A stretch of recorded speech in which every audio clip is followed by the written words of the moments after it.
Hey everyone, in this video we will see Rinnai Tankless water heater reset button, location and how to reset step by step. So where is the reset button on a Rinnai Tankless water heater?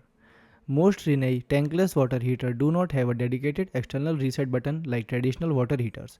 Instead, you can reset the unit using the controller or by power cycling the heater. So methods are reset using the controller. Step 1 is locate the Rinnai temperature controller inside your home. Second step is press the on off button to turn the water heater off. Wait about 30 seconds, then press the on off button again to turn the unit back on. Fifth step is run a hot water bucket and check whether the heater is operating normally. Second method is power cycle the water heater. Turn off all hot water taps, then locate the power cord for the water heater. Unplug the unit from the electrical outlet, wait for 30 seconds to 5 minutes. Plug the heater back in. Turn the unit on and test hot water operation. Thanks for watching.